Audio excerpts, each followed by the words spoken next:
ओम शांति। आज है 8 सितंबर 2021 की प्रातः मुरली। बाबा कहते, मीठे बच्चे, अपने से बड़ों का रिगार्ड रखना ये भी देवी गुण है। जो होशियार अच्छा समझाने वाले हैं उनको फॉलो करना है। प्रश्न किया बाबा ने, सतयुग में कोई भी भक्ति की रस्म रिवाज नहीं होती है, क्यों? उत्तर है, क्योंकि ज्ञान का सागर बाप ज्ञान देकर सद्गति में भेज देते हैं। भक्ति का फल मिल जाता है। ज्ञान मिलने से भक्ति का जैसे डाइवोर्स हो जाता है। जब है ही ज्ञान की प्रारब्ध का समय, तो भक्ति, तप, दान, पुण्य करने की जरूरत ही क्या है। वहाँ यह कोई भी रस्म हो नहीं सकती। ओम शांति। पतित पावन शिव भगवानुवाच। अब बाप बैठ बच्चों को ज्ञान सुनाते हैं। बच्चों को समझाया गया है, जब मैं यहाँ आता हूँ तो पतितों को पावन बनाने के लिए ज्ञान सुनाता हूँ। और कोई ये ज्ञान सिखला ही ना सके, वह भी भक्ति ही सिखलाते हैं। ज्ञान सिर्फ तुम बच्चे ही सीखते हो, जो तुम अपने को ब्रह्मा कुमार कुमारियाँ समझते हो। दिलवाड़ा मंदिर तुम्हारे सामने खड़ा है, वहाँ भी राजयोग की तपस्या में बैठे हैं। जगत अम्बा भी है, प्रजापिता भी है, कुमारी कन्या अधर कुमारी भी है। बाप राजयोग सिखला रहे हैं। ऊपर में राजाई के चित्र भी खड़े हैं। बाप कोई भक्ति नहीं सिखलाते हैं, भक्ति ही उनकी करते हैं जो सिखला कर गए हैं। परंतु उनको पता नहीं है कि कौन राजयोग सिखलाए, राजाई स्थापन करके गए हैं। तुम बच्चे अभी जानते हो, भक्ति अलग चीज़ है, ज्ञान अलग चीज़ है। ज्ञान सुनाने वाला है ही एक, और कोई सुना ही ना सके। ज्ञान का सागर एक ही है, वह आकर ज्ञान से पतितों को पावन बनाते हैं। और जो भी सत्संग में, उनमें कोई भी ज्ञान नहीं सिखला सकते, बल अपने को श्री श्री 108 जगत गुरु भगवान भी कहते हैं। परंतु ऐसे कोई नहीं कहते कि मैं सबका परम पिता ज्ञान का सागर हूँ। उनको कोई परम पिता तो कहते ही नहीं। ये तो जानते ही हैं कि परम पिता पतित पावन है। ये पॉइंट्स बुद्धि में अच्छी रीति रखनी चाहिए। मनुष्य कहते हैं ये ब्रह्मा कुमारियाँ तो भक्ति को डाइवोर्स देती हैं, लेकिन जब ज्ञान मिलता है तो भक्ति को डाइवोर्स देना ही है। ऐसे नहीं, जब भक्ति में जाते हैं तो उस समय ये मालूम पड़ता है कि हम ज्ञान का डाइवोर्स देते हैं। नहीं, वह तो ऑटोमेटिकली रावण राज्य में आ जाते हैं। अभी तुमको समझ मिली है कि बाबा हमको राजयोग सिखला रहे हैं। राजयोग का ज्ञान है, इनको भक्ति नहीं कहेंगे। भगवान ज्ञान का सागर हैं, वे कभी भक्ति नहीं सिखलाएंगे। भक्ति का फल है ही ज्ञान। ज्ञान से होती है सद्गति। कलयुग के अंत में सब दुखी हैं, इसीलिए इस पुरानी दुनिया को दुख धाम कहा जाता है। इन बातों को अभी तुम समझते हो। बाप आया हुआ है भक्ति का फल अर्थात सद्गति देने। राजयोग सिखला रहे हैं। यह है पुरानी दुनिया जिसका विनाश होना है। हमको राजाई चाहिए नई दुनिया में। ये राजयोग का ज्ञान है। ज्ञान सिखलाने वाला एक ही परम पिता परमात्मा शिव है। उनको ही ज्ञान सागर कहा जाता है, कृष्ण को नहीं। कृष्ण की महिमा ही अलग है। जरूर आगे जन्म में ऐसा कर्तव्य किया है जो प्रिंस बना है। अभी तुम जानते हो, हम राजयोग का ज्ञान ले नई दुनिया में स्वर्ग का प्रिंस प्रिंसेस बनेंगे। स्वर्ग को सद्गति, नरक को दुर्गति कहा जाता है। हम अपने लिए राज्य स्थापन कर रहे हैं। बाकी जो ये ज्ञान नहीं लेंगे, पावन नहीं बनेंगे, तो राजधानी में भी आ नहीं सकते, क्योंकि सतयुग में बहुत थोड़े होंगे। कलयुग अंत में जो इतने अनेक मनुष्य हैं, वह जरूर मुक्ति धाम में होंगे। गुम नहीं हो जाते हैं, सब घर चले जाते हैं। अभी तो बच्चों को घर याद रहता है कि अब 84 जन्मों का चक्र पूरा होता है, नाटक पूरा होता है, अनेक बार चक्र लगाया है। ये तुम ब्राह्मण बच्चे ही जानते हो। ब्राह्मण तो बनते जाते हैं, 16,108 की माला है। सतयुग में तो बहुत नहीं होंगे ना। सतयुग का मॉडल रूप भी दिखलाते हैं। बड़ी चीज़ का मॉडल छोटा होता है, जैसे सोने की द्वारिका दिखलाते हैं। कहा जाता है द्वारिका में कृष्ण का राज्य था। अब द्वारिका में कहेंगे व दिल्ली में कहेंगे। जमुना का कंठा तो यहाँ दिल्ली में है, वहाँ तो सागर है, ये तो बच्चे समझते हैं। यमुना का कंठा था कैपिटल, द्वारिका कैपिटल नहीं है। दिल्ली तो मशहूर है, यमुना नदी भी चाहिए। यमुना की महिमा है, पर स्थान दिल्ली को कहा जाता है। बड़ी गद्दी दिल्ली ही होगी। अभी तो बच्चे समझते हैं भक्ति मार्ग खलास हो ज्ञान मार्ग होता है। ये देवी राजधानी स्थापन हो रही है। बाप कहते हैं आगे चल तुमको सब मालूम पड़ जाएगा, कौन कौन कितना पास होते हैं। स्कूल में भी मालूम पड़ता है, फलाने फलाने इतने नंबर से पास हुए हैं। अभी दूसरे क्लास में जाते हैं, पिछाड़ी के समय जास्ती पता पड़ेगा कौन कौन पास होते हैं, जो फिर ट्रांसफ़र होंगे। क्लास तो बड़ा है ना, बेहद का क्लास है। सेंटर दिन प्रतिदिन बढ़ते जाएंगे। कोई आकर 7 रोज़ का कोर्स अच्छी रीति लेंगे, 1-2 रोज़ का कोर्स भी कम नहीं है। देखते हैं कलयुग का विनाश तो सामने खड़ा है। अब सतो प्रधान बनना है। बाप ने कहा है बुद्धि योग मेरे से लगाओ तो सतो प्रधान बन जाएंगे, पवित्र दुनिया में आएंगे। पार्ट तो ज़रूर बजाना ही है। जैसे ड्रामा में कल्प पहले पार्ट बज चुका है। भारतवासी ही राज्य करते थे, फिर वृद्धि को पाया है। झाड़ वृद्धि को पाता जाता है। भारतवासी देवी देवता धर्म वाले हैं, परंतु पावन ना होने के कारण उन पावन देवताओं को पूजते हैं। जैसे क्रिश्चियन लोग क्राइस्ट को पूजते हैं। आदि सनातन देवी देवता धर्म है। सतयुग में सतयुग की स्थापना करने वाला है बाप। बरोबर सतयुग में इन देवताओं का राज्य था, तो जरूर एक जन्म पहले इन्होंने पुरुषार्थ किया होगा। जरूर वह संगम ही होगा। जबकि पुरानी दुनिया बदल नई दुनिया होती है। कलयुग बदल सतयुग आना है, तो कलयुग में पतित होंगे। बाबा ने समझाया है। ये लक्ष्मी नारायण का चित्र बनाते हो व लिटरेचर छपवाते हो, तो उसमें लिख देना चाहिए कि इन्होंने इस सहज राजयोग के ज्ञान से आगे जन्म में ये पुरुषार्थ किया है। सिर्फ राजा रानी तो नहीं होंगे, प्रजा भी तो बनती है। अज्ञान में तो कुछ भी मनुष्य नहीं जानते, सिर्फ पूजा करते रहते हैं। अभी तुम समझते हो वे लोग पूजा करते हैं, तो सिर्फ लक्ष्मी नारायण को ही देखते रहते हैं। ज्ञान कुछ भी नहीं। लोग समझते हैं भक्ति बिगर भगवान ही नहीं मिलेगा।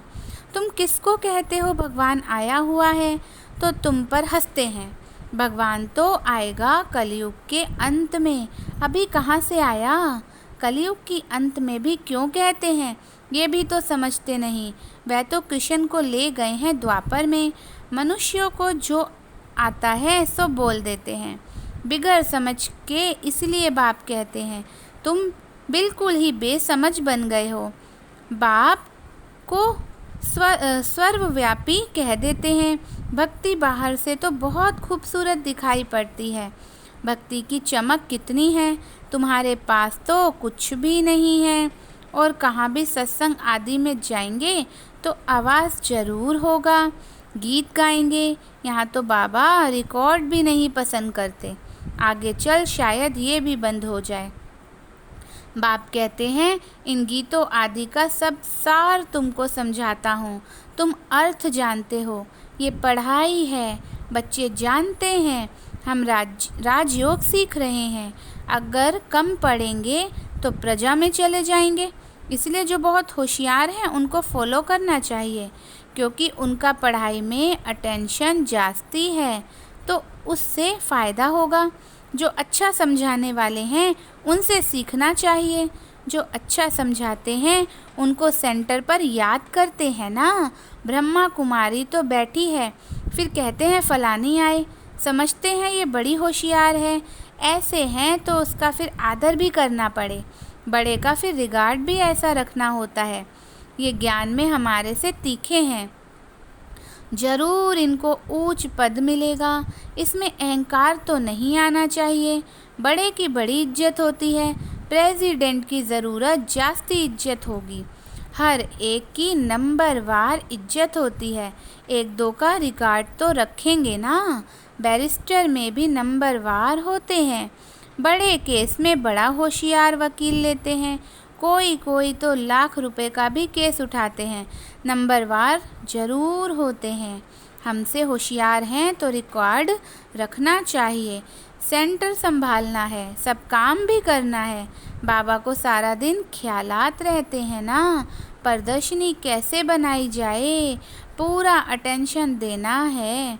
हम तमो प्रधान से सतो प्रधान कैसे बने, बाप आए ही हैं सतो प्रधान बनाने। पतित पावन बाप ही है। यहाँ फिर कहते पतित पावनी गंगा, उसमें जन्म जन्मांतर स्नान करते आए, पावन तो कोई भी नहीं बना। ये सब है भक्ति। जबकि कहते हैं पतित पावन आओ, वह आएगा तो जरूर संगम पर, और एक ही बार आते हैं। हर एक की अपनी अपनी रस्म रिवाज है। जैसे नेपाल में अष्टमी पर बलि चढ़ाते हैं, छोटे बच्चे को हाथ में बंदूक दे चलवाते हैं, वह भी बलि चढ़ाएगा। बड़ा होगा तो एक धक से बछड़े को काट देगा। कोई ने कम धक लगाया, एक धक से ना मरे तो वह बलि नहीं हुई, वह देवी पर नहीं चढ़ाएंगे। ये सब है भक्ति मार्ग। हर एक की अपनी अपनी कल्पना है, कल्पना पर फॉलोअर्स बन जाते हैं। यहाँ फिर ये नई बातें हैं, इनको तो बच्चे ही जान सकते हैं। एक ही बाप बैठ सृष्टि के आदि मध्य अंत का ज्ञान सुनाते हैं, तुमको खुशी रहती है। हम स्वदर्शन चक्रधारी हैं, और कोई समझ ही ना सके तुमको। सभा में हम कहेंगे सर्वोत्तम ब्राह्मण कुलभूषण। स्वदर्शन चक्रधारी तो इसका अर्थ तुम समझेंगे, नया कोई होगा तो मूझ जाएगा कि ये क्या है। स्वदर्शन चक्रधारी तो विष्णु है, ये नई बात है ना, इसलिए तुम्हारे लिए कहते हैं बाहर मैदान में आओ तो पता पड़े। तुम्हारा है ज्ञान मार्ग, तुम 5 विकारों पर जीत पाते हो। इन असुरों 5 विकारों से तुम्हारी लड़ाई है, फिर तुम देवता बनते हो, और कोई लड़ाई की तो बात ही नहीं होती। जहाँ असुर है वहाँ देवताएं होते नहीं। तुम हो ब्राह्मण देवता बनने वाले, जो पुरुषार्थ कर रहे हो। रुद्र ज्ञान यज्ञ में ब्राह्मण जरूर चाहिए, सिवाय ब्राह्मणों के यज्ञ होता नहीं। रुद्र है शिव, फिर कृष्ण का नाम कहाँ से आया। तुम दुनिया से बिल्कुल ही न्यारे हो, और तुम हो कितने थोड़े। चिड़ियाओं ने सागर को हप किया, शास्त्रों में दंत कथाएं कितनी हैं। बाप कहते हैं अब वह सब भूल मामे कम याद करो, आत्मा ही बाप को याद करती है। बाप तो एक है ना, हे परमात्मा व प्रभु कहते हैं तो उस समय लिंग भी याद नहीं आता, सिर्फ ईश्वर व प्रभु कह देते हैं। आत्मा को बाप से आधा कल्प का सुख मिला हुआ है, तो फिर भक्ति मार्ग में याद करती है। अभी तुमको नॉलेज मिली है, आत्मा क्या है, परमात्मा क्या है। हम सब आत्माएं मूल वतन में रहने वाली हैं, वहाँ से नंबरवार पाठ बजाने आती हैं। पहले आते हैं देवी देवताएं। कहते हैं क्राइस्ट के पहले देवी देवता धर्म था। 5000 वर्ष की बात है। वो लोग कह देते 50,000 साल की ये पुरानी चीज़ है, परंतु 50,000 वर्ष की पुरानी चीज़ कोई हो ही नहीं सकती। ड्रामा है ही 5,000 वर्ष का, मुख्य धर्म है ही ये। इन धर्म वालों के ही मकान आदि होंगे। पहले पहले तो रजोगुणी बुद्धि थे, अभी तो और ही तमोगुणी बुद्धि वाले हैं। प्रदर्शनी में कितना समझाते हैं, किसकी समझ में थोड़े ही आता है। ब्राह्मणों की है ही सैंपलिंग लगनी, तो बच्चों को समझाया गया है ज्ञान अलग चीज़ है, भक्ति अलग चीज़ है। ज्ञान से सद्गति होती है, इसलिए कहते भी हैं हे पतित पावन आओ, दुख से लिबरेट करो। फिर गाइड बन साथ ले जाएंगे। बाप आकर आत्माओं को ले जाते हैं। शरीर तो सब खत्म हो जाएंगे, विनाश होगा ना। शास्त्रों में एक ही महाभारत की लड़ाई गाई हुई है। कहते भी हैं ये वही महाभारत की लड़ाई है। वह तो लगनी ही है। सबको बाप का परिचय देते हैं। परिचय देते रहो। तमो प्रधान से सतो प्रधान बनने का उपाय तो एक ही है। बाप कहते हैं मामे कम याद करो तो विकर्म विनाश हो जाएंगे और आत्मा मेरे साथ चली जाएगी। सबको संदेश देते रहो तो बहुतों का कल्याण होगा। अच्छा, मीठे मीठे सिकिलदे बच्चों प्रति माता पिता बाप दादा का याद प्यार और गुड मॉर्निंग। रूहानी बाप की रूहानी बच्चों को नमस्ते। हम रूहानी बच्चों की रूहानी बाप दादा को माता पिता को याद प्यार और नमस्ते। धारणा के लिए मुख्य सार। नंबर 1, जो पढ़ाई में होशियार है, अच्छा समझाते हैं, उनका संग करना है, उन्हें रिगार्ड भी देना है, कभी भी अहंकार में नहीं आना है। नंबर 2, ज्ञान की नई नई बातों को अच्छी रीति समझना व समझाना है। इसी खुशी में रहना है कि हम हैं स्वदर्शन चक्रधारी। बाबा ने आज हमें वरदान दिया, एक बाप की याद में सदा मगन रहे, एक रस अवस्था बनाने वाले साक्षी दृष्टा भव। एक बाप की याद में सदा मगन रहे, एक रस अवस्था बनाने वाले साक्षी दृष्टा भव। विस्तार है, अभी ऐसे पेपर आने हैं जो संकल्प स्वप्न में भी नहीं होंगे, परंतु आपकी प्रैक्टिस ऐसी होनी चाहिए जैसे हद का ड्रामा साक्षी होकर देखा जाता है। फिर चाहे दर्दनाक हो या हंसी का हो, अंतर नहीं होता। ऐसे चाहे कोई का रमणीक पाठ हो, चाहे स्नेही आत्मा का गंभीर पाठ हो, हर पाठ साक्षी दृष्टा होकर देखो। एक रस अवस्था हो, परंतु ऐसी अवस्था तब रहेगी जब सदा एक बाप की याद में मगन होंगे। स्लोगन है, दृढ़ निश्चय से अपने भाग्य को निश्चिंत कर दो तो सदा निश्चिंत रहेंगे। दृढ़ निश्चय से अपने भाग्य को निश्चिंत कर दो तो दृढ़ निश्चय से अपने भाग्य को निश्चित कर दो तो सदा निश्चिंत रहेंगे। अच्छा जी, ओम शांति।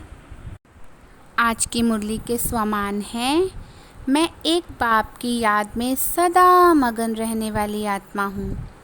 मैं आत्मा साक्षी दृष्टा हूँ।